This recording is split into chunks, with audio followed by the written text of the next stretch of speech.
Oke, baik. Dalam segmen ini kita akan meredefinisikan ulang arti linearitas di sini sama time invariance.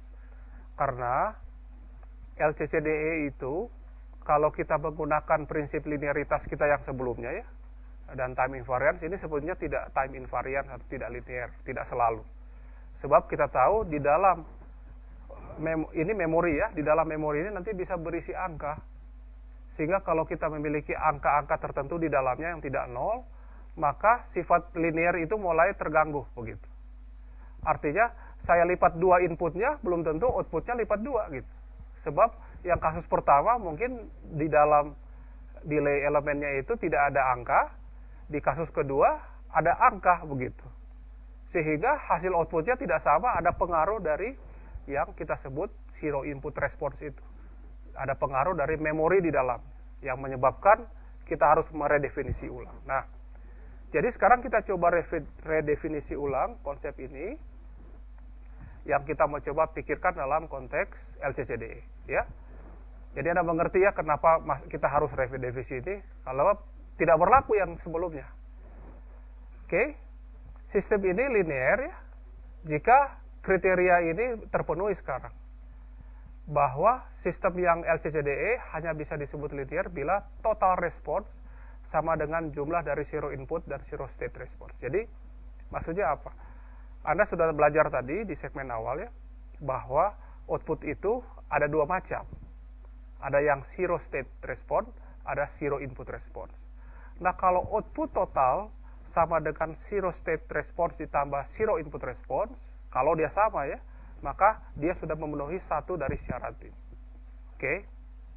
Ya, kita berdoa aja sama-sama supaya sama ya. Dan sudah pasti LCCDE ini sama begitu. Sudah bisa kita buktikan secara matematis dia sama. Tapi tidak selalu sistem yang seperti itu sama, tidak selalu. Kedua, prinsip superposisi berlaku pada zero state response. Jadi, kalau kita punya zero state response, ternyata sistem linearitas yang lama itu berlaku begitu ya. Jadi zero state response 1 datang dengan input 1, zero state response 2 datang dengan input 2. Kalau ini dijumlah menghasilkan dua jumlah ini, kalau itu terpenuhi, maka kita bilang kriteria kedua terpenuhi. Ya. Kemudian yang ketiga, prinsip superposisi berlaku pada zero input response. Jadi kalau kita punya zero input response dan ternyata outputnya juga memenuhi superposisi, memang agak bingung membayangkannya ya, tapi bayangkan saja bahwa ada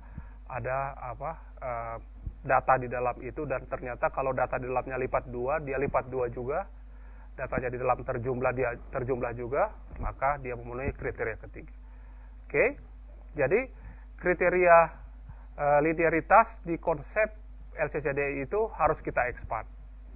Oke. Nah ini mungkin tidak begitu penting untuk kita kuasai betul-betul perasaan kita ya, tetapi ini akan menjawab pertanyaan Anda yang barangkali curious gitu ya.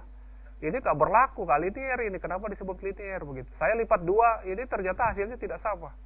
Karena ada di dalamnya itu ada faktor data-data yang sudah disimpan di sini begitu. Oke. Nah, dengan demikian kita sudah lihat linearitas, kemudian kita redefinisi lagi yang namanya time invariant.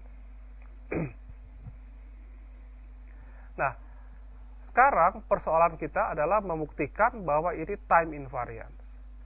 Oke. Dia itu hanya time invariant kalau A, K dan BK itu konstan. Itu syaratnya. Oke, kalau AK dan BK itu berubah terhadap waktu, maka kita punya problem. Anda bisa bayangkan saja ini, Anda bayangkan dengan sistem yang sederhana tadi itu ya. Jangan dulu ada ini, kemudian kita geser ke sana, maka perilakunya itu akan bergantung dari koefisiennya saja gitu. Tidak ditentukan oleh kapan dia mulai. Oke. Jadi ini kita sebut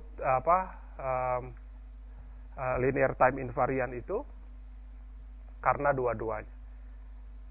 Jadi dia time invariant itu karena konstantanya itu tidak berubah terhadap waktu.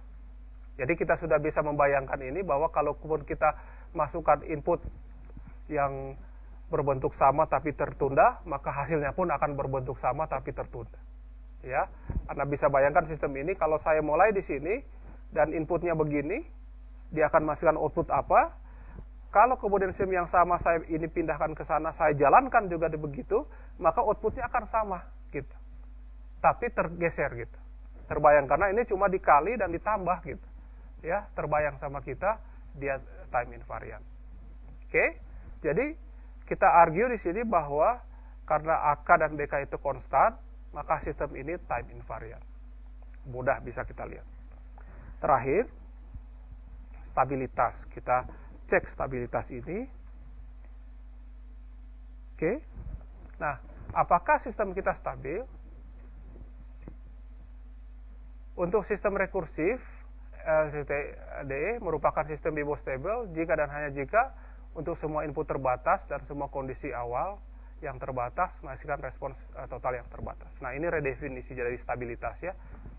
Biasanya stabilitas itu kan didefinisikan sebagai bahwa outputnya tidak pernah meledak kapanpun. Itu berarti stabil. Tapi kemudian kita relax sedikit jadi bibostable. Artinya dia boleh meledak, tapi hanya boleh kalau inputnya meledak. Gitu. Sistem ini masih oke, bukan salah sistemnya lah kita bilang begitu ya. Ini salah sinyal inputnya. Jadi kalau selama sinyal inputnya kita bisa jaga, maka outputnya itu bisa dijaga, sistem ini oke gitu. Nah, sekarang persoalannya ini jadi masalah. Inputnya sudah oke, tapi ternyata sinyal yang di dalam memorinya nggak oke gitu. Bisa juga dia meledak, bukan? Jadi bukan salah sistemnya gitu. Yang salah itu sinyal yang sampel yang ada di dalam memori itu yang meledak. Sehingga kita revise sedikit definisi stabil kita ya. Untuk sistem LCCDE, recursive LTI, dia itu disebut bibostable jika dan hanya satu, untuk semua input terbatas, dan dua, untuk semua kondisi awal terbatas. Kondisi awal itu yang akan masuk ke memori ya, terbatas, dia harus terbatas output. Ya, simple ya. Oke. Nah, jadi itu redefinisi, dan kita akan break di sini. Kita akan masuk ke segmen terakhir untuk kita akan lihat bagaimana sebetulnya struktur dari sistem LCCD ini yang kita gunakan dalam praktik. Kita akan kembali setelah break kita berikut ini.